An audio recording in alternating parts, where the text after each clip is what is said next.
I'm Rachel. I'm sitting on the porch of an Airbnb in Outer Banks, the ocean waves crashing rhythmically in the background. The sun is setting, painting the sky in hues of orange and pink. It's Christmas morning, and for the first time in years, I'm not in the chaos of my family's holiday. Instead, I'm here, in this peaceful place, with the sound of the ocean and the warmth of the sun on my face. It all started at Thanksgiving dinner. My mother's house in the suburbs of Seattle is a large, two-story home with a big backyard. It always smells of cinnamon and roasted turkey during the holidays. My older sister, Sarah, 38, has 3 kids, and my brother, Tom, 36, has twin boys. Their spouses and the 5 kids were all there that night. We were in the middle of dinner when my mother stood up, clinking her wine glass. "I've been thinking about Christmas," she said with a smile.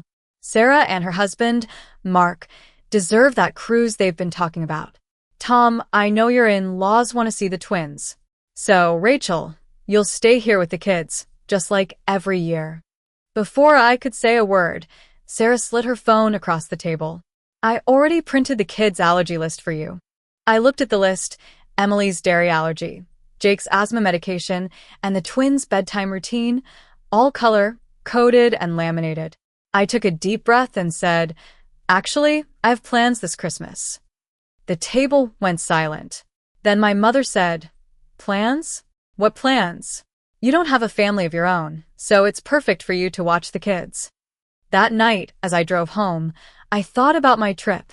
I'd been saving for this vacation for months. I work as a nurse at a local hospital, and I've been taking extra shifts, skipping dinners out, and making coffee at home. I'd booked an Airbnb with my friend Lisa in Outer Banks. It was my first real vacation in years.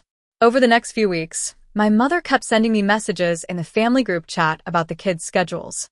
"Rachel, don't forget Jake's inhaler," or "Emily needs her special milk." I didn't reply. I just packed my bags quietly. Aunt Grace, my mother's younger sister, called me one evening. "I saw the group chat," she said. "Your mother has been taking advantage of you. When I was your age, she made me organize every family gathering." I finally stopped, and she called me selfish. But you know what? I don't regret it. Choose yourself, Rachel. That call made me dig deeper into the group chat. I found messages from last Christmas when I was at the emergency room with Jake because he had a bad asthma attack. My mother had texted Sarah, "Rachel is fine. She likes feeling needed." And Sarah had replied, "True. It's better than her sitting alone in her apartment." I also found a message from a few weeks ago, right after Thanksgiving. My mother had written to Sarah, "Rachel doesn't have a real life. She should be grateful we let her be part of the family." I was furious. I called Lisa and said, "We're going, and we're not telling anyone." On December 23rd, I woke up early. I showered, dressed, and wheeled my suitcase out of my small apartment above a bookstore. Lisa picked me up, and we drove to the airport in silence. When we landed in Outer Banks, I turned on my phone. There were multiple missed calls from my mother, Sarah, and Tom. The group chat was exploding. "Rachel, where are you?" "The kids are here," my mother texted. I called her back. "Mom, I'm not coming. I told you I had plans. Merry Christmas." And then I hung up. Back at my mother's house, chaos ensued. Sarah had to cancel her cruise, losing a non-refundable deposit and paying change fees. Tom and his wife, Lisa, who were at her parents' house, were asked to come back, but they refused.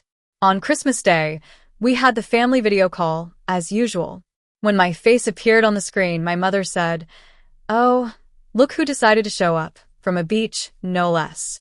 I took a deep breath and said, "Mom, you never asked me to babysit. I had my own plans and you ignored me. When was the last time anyone in this family asked me what I wanted for Christmas?" Then Aunt Grace unmuted herself. "Linda, I've been watching this for years. I've read all your messages about Rachel. You've been taking advantage of her."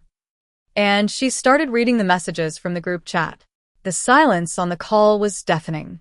My mother tried to defend herself, but it was too late. Everyone could see the truth. I spoke again. "Mom, I love you and this family, but I can't keep giving up my life for everyone else. If you want me at Christmas next year, I'll be here as family, not as a babysitter. After the call, I sat on the porch, waiting for the guilt to come. But it didn't. Instead, I felt a sense of freedom. Over the next few weeks, things started to change. Sarah and Mark started looking for a professional babysitter. Tom Venmo'd me the money for Jake's emergency room visit. And my mother called me a few days later. Rachel, I'm sorry. I should have asked you. Things will be different. It's not perfect. My mother still slips up sometimes, but she's trying. And I've learned that it's okay to put myself first. I'm no longer the family's free babysitter, and I'm finally living my own life.